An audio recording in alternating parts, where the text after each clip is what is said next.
በስመ አብ ወወልድ ወመንፈስ ቅዱስ አሐዱ አምላክ። ሊቃውንተ ቤተክርስቲያን ካህናት፣ አባቶች፣ ዲያቆናት፣ ወንድሞች፣ ምዕመናን፣ አባቶች፣ እናቶች፣ እህቶች፣ ወንድሞች እንዲሁም ሕፃናት ባሰባሰበን በአምላካችን በኢየሱስ ክርስቶስ ፍጹም ሰላም በእናታችን በንጽሕት ቅድስት ድንግል ማርያም ፍጹም ሰላም እንደምን አላችሁ? ፍጥረትን ሁሉ ፈጥራ የሚያበላ የሚያጠጣ ድንግል ማርያም ኢየሱስ ክርስቶስ የተመሰገነ አምላክን በድንግልና ጸንሳ በድንግልና የወለደችልን ዘላለማዊት ድንግል እመቤታችን የተመሰገነች ትሁን። ሊቃነ መላእክት የመላእክት አለቃ ቅዱስ ሩፋኤል የተመሰገነ ይሁን። ቅዱሳን መላእክት፣ ቅዱሳን አበው፣ ቅዱሳን ነቢያት፣ ቅዱሳን ሐዋርያት፣ ቅዱሳን ጻድቃን፣ ቅዱሳን ሰማዕታት እንዲሁም ቅዱሳት አንስት የተከበሩ ሴቶችን ሳይቀሩ እግዚአብሔር አምላክ ባከበራቸው መጠን የተመሰገኑ ይሁኑ። ዝናብም እየዘነበ ነው። 10 ደቂቃ ብቻ ነው ከኔ ጋር አብረን የምንቆየው። በሚገባ ተከታተሉ። እንግዲህ ያው ቀን 20 ነው። የእመቤታችን 21 ደግሞ እየገባ ነው፣ መሽቷል። ስለ እመቤታችን ነው የምንነጋገረው። ለዛሬው ትምህርታችን ድረስ የማደርገው በእንተ ማርያም ፈቀደ እግዚእ ያግዕዞ ለአዳም፣ ስለ እመቤታችን ጌታ አዳምን ያድነው ዘንድ ወደደ።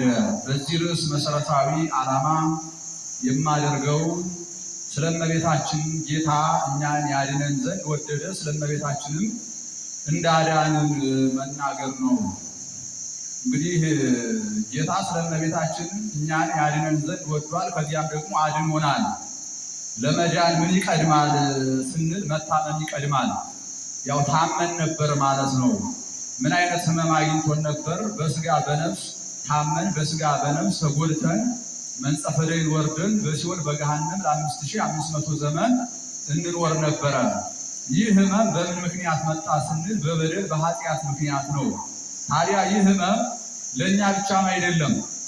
ሳጥናኤልም ይህን ሕመም ነበር የታመመ ማለት ነው። ሰይጣንም ይህ ሕመም ነበር ያገኘው።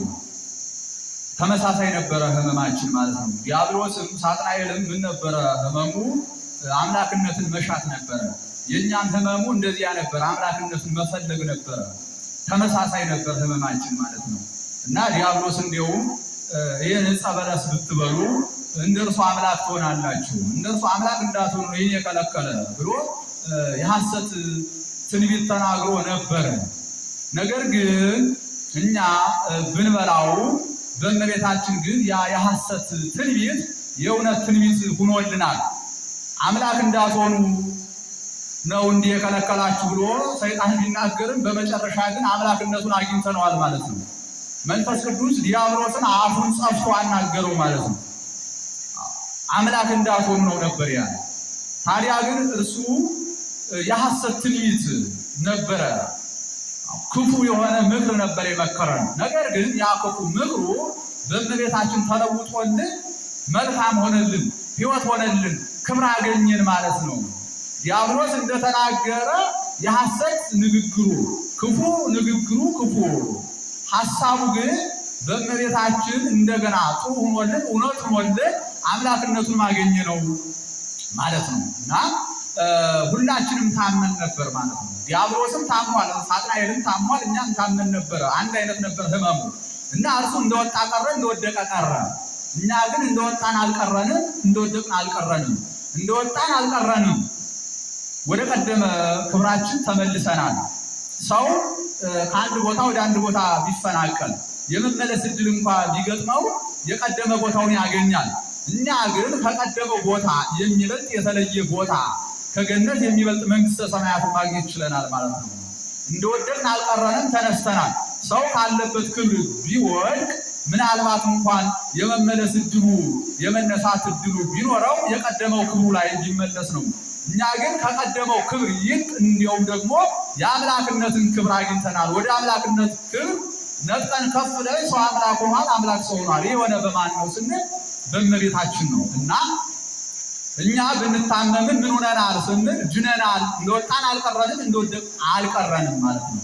ዲያብሎስ እንደወጣ ቀረ፣ እንደወደቀ ቀረ። ለምን ስንል ንስሐ ስላልገባ ነው። አሁን ጌታ ማለት ነው ዲያብሎስን እንዳይድን እኮ አልፈለገም ነበር፣ እንዲድን ይፈልግ ነበር። ዲያብሎስ ግን ንስሐን አላሰበም። አየህ፣ ለእግዚአብሔር አልተመቸም፣ ንስሐን አላሰበም። አዎ እኛ እንዴት ዳን ስንል ንስሐን በማሰብ ነው፣ ንስሐ በመግባታችን ነው።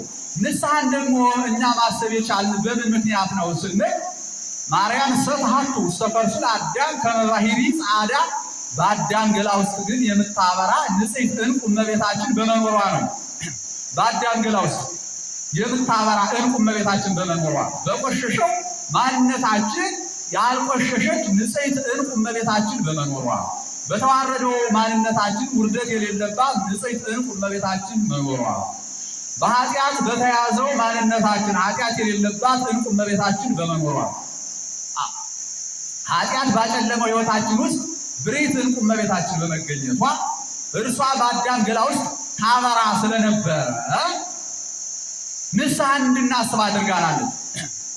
በቆሸሸው ማንነታችን ውስጥ ያልቆሸሸች ንጽሕት ባሕሪ እርሷ እመቤታችን ስለነበረች ንስሐን ማሰብ ችለናል ማለት ነው። አያችሁ፣ አሁን ወርቅ ጭቃ ውስጥ ሲገባ ምን ይሆናል ስንል ወርቅ ጭቃ ውስጥ ሲገባ ማንጸባረቁ፣ ማብራቱ፣ ጌጡ፣ ማንነቱ፣ ማብረቅረቁ ይህ ነገር ሁሉ ይሸፈናል ማለት ነው።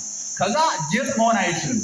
ለሰው ጌጥ መሆን አይችልም። ካላጠቡት፣ ካልሰነገሉት፣ ካልወለወሉት በስተቀር በምንም አይነት ሁኔታ ሰው ጆሮ ላይ፣ ሰው አንገት ላይ፣ ሰው ራስ ላይ ሊታሰር አይችልም ማለት ነው።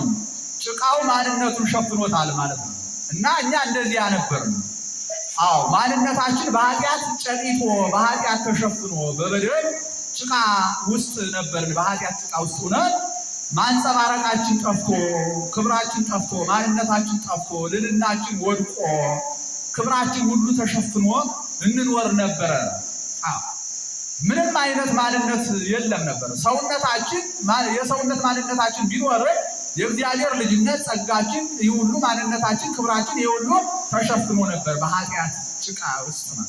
እንደዚህ ሆኖ ስንኖር ግን እመቤታችን ግን በአዳም ገላ ውስጥ ንጽሕት ባሕሪ እርሷ በመኖሯ ንስሐን እንድናስብ አድርጋናለች ማለት ነው። ከዚያ በንስሐ ደግሞ እንግዲህ ወርቁን አጥበው ሰንግለው እንደነበረ እንደሚያደርጉት በንስሐ ታጥበን ተወልውለን ንጹሕ ሆነን እንደነበረ ሆነናል። የነበረ ክብራችን ተመልሷል። ይህ የሆነ በማን ነው ስንል ንጽሕት ባሕሪ እመቤታችን በእኛ ሰውነት ውስጥ ስለነበረች በአዳም ገላ ውስጥ ያልቆሸሸች ንጽሕት ዕንቁ እመቤታችን በመኖሯ በእርሷ ምክንያት እኛ ንስሐን ማሰብ ችለናል። በዚህ ነው እኛ ተለይተን ከሳጥናኤል ክብር ያገኘን ሕይወት ያገኘን ንስሐን ያገኘን ንስሐን ያሰብን በዚህ ነው። አዎ ትሕትናን ገንዘብ ያደረገች ዕንቁ እመቤታችን በእኛ ሕይወት ውስጥ ስለነበረች ትሕትናን ገንዘብ አድርገን ንስሐን አስበናል ማለት ነው። ተመልከቱ። እውቀትን ገንዘብ ያደረገች ንጽሕት ዕንቁ እመብርሃን በእኛ ሕይወት ውስጥ ስለነበረች በእኛ ገላ ውስጥ ስለነበረች ንስሐ የተባለውን እውቀት ማሰብ ችለናል ማለት ነው። እርሷ አሳስባን ማለት ነው። ተመልከቱ። እርሷ ትሑት እመብርሃን በእኛ ገላ ውስጥ በመኖሯ ትሑት ሁነን ንስሐን አስበናል ማለት ነው። እርሷ እውነት እመብርሃን በእኛ ገላ ውስጥ ታብራራቅ ስለነበረ ክህደት የተባለ ድንቁርና ከኛ ውጭ ልናስወግደው ችለናል። ዲያብሎስ ግን ክህደት ድንቁርናን እንደያዘ ነው የቀጠለ ማለት ነው። እኛ ግን የክህደት ጨለማ ከኛ ተወግዶልናል።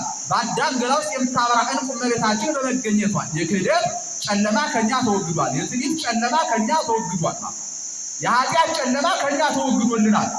ዕንቁ የምታበራ ንጽሕት ዕንቁ እመቤታችን በእኛ ገላ ውስጥ ስለነበረ በዚህ ምክንያት እኛ ተለይተን መዳን ችለናል። እና ዛሬም እንግዲህ አንድ አምስት ደቂቃ ተጠቅሜ ጠፋ ስለሌለ ዛሬም እንግዲህ ምንድን ነው ስንል መናፍቃን ስትመለከቱ ይችን ዕንቁ ንጽሕት ዕንቁ እመብርሃንን ከልባቸው አስወግደው አውጥተው ጥለዋል። የለችም በእነርሱ ሕይወት ውስጥ። በእነርሱ ሕይወት ውስጥ ስለሌለች የክህደት ጨለማ በእነርሱ ውስጥ አለ። እንዲሁም ከዲያብሎስ አንሰዋል። ዲያብሎስ እኮ በዕለተ ዓርብ ጌታ ዲያብሎስን መኑ እያሰኘው ነበረ። በዚህ ሰዓት አምላክ መሆኑን ፈጣሪ መሆኑን ዲያብሎስ አምኗል። ፈጣሪ መሆኑን ያምናል፣ ይንቀጠቀጣል ማለት ዲያብሎስ።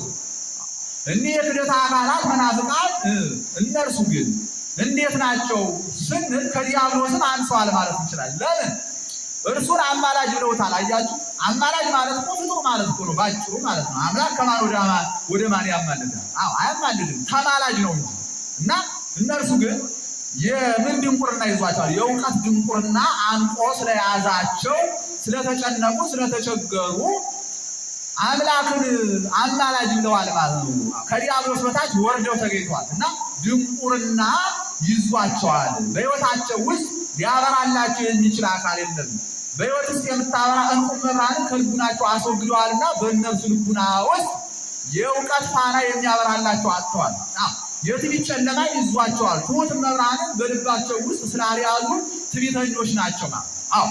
የእውቀት ድንቁርና ይዟቸዋል። ደንቆሮ ሆነዋል ማለት እንዳያውቁ፣ ንስሐን እንዳያስቡ እውቀት መብራንን ከልቡናቸው አውጥተው ስለጣሉ ማለት እና እቺ እውቀት መብራን በእኛ ልቡና ውስጥ ሆና ሃይማኖትን የምታሳውቀን ናት። ጥበብን የምታሳውቀን፣ ትሕትናን የምታሳውቀን፣ ንስሐ መግባትን የምታሳውቀን ድንቅ የሆነች ናት። እቺ ዕንቁ ናት። የእውቀት ባለቤት ብሬት መብርሃን ዕንቁ መብርሃን ይገርማቸዋል። ለብዙ ቅዱሳን ለእነ አባ ኤፍሬም ከጸጋ ብርሃኗ ምን ያደረገች ናት? የእውቀት ብርሃን የእውቀት ጥበብን የጋተች ከጸጋዋ ብርሃን የእውቀት ጽዋን የጋተች። ለእነ አባ ጊዮርጊስ ዘጋስጫ ከጸጋዋ ብርሃን የእውቀት ጽዋን የጋተች። ተመልከቱ። ለእነ አባ ሕርያቆስ ከጸጋዋ ብርሃን የእውቀት ጽዋን የጋተች ናት። ተመልከቱ። ይችን እናት እኛ በልቡናችን ስላደረግ ክደት አያገኘንም፣ ትዕቢት አያገኘንም። ክደት ድንቁርና፣ ትዕቢት ድንቁርና አያገኘንም። ኃጢአት ድንቁርና አያገኘንም። ለምን? ልብ ራሳችን ላይ ተቀምጣ በሕይወታችን ስለምታበራለን። መናፍቃን ግን አይረዷትም። እና ይችን እመቤታችን የገደል ማሚቶ የምንለው ገደል አሞቅ ይባላል። በገጠር አካባቢ ተራራ ጫፍ ላይ ያለ ዛፍ ነው። ነፋስ ወዝዞ የማይጥለው ነው። ታዲያ አጋንንት ሁልጊዜ እኛን ምን ያደርጋሉ ማለት ነው? ወደ ሲኦል ገደል፣ ወደ ገሃነም ገደል ገፍተው ለመጣል ሁልጊዜ ይጋፉናል፣ ይገፉናል። ነገር ግን ተንደፍድፈን ተንደርድረን ሂደን ተንሸራተን ይችንን ዛፍ ይዘን ከሞት የምናመልጥባት የገደል ማሚቷችን ናት። ታዲያ እንዴት እንደምትያዝ እኛ ስለምናውቅ ነው። መናፍቃን ግን ስቡሃን አስዋር የሰቡ ኮረማዎች ከብቶች ከመሆናቸው የተነሳ ከብት ገደል ላይ ሲንከባለል እዚያ የገደል ማሚቶ ላይ እንኳን ቢደበቅ የገደል ማሚቶን እንዴት መያዝ እንዳለበትም አያውቀው።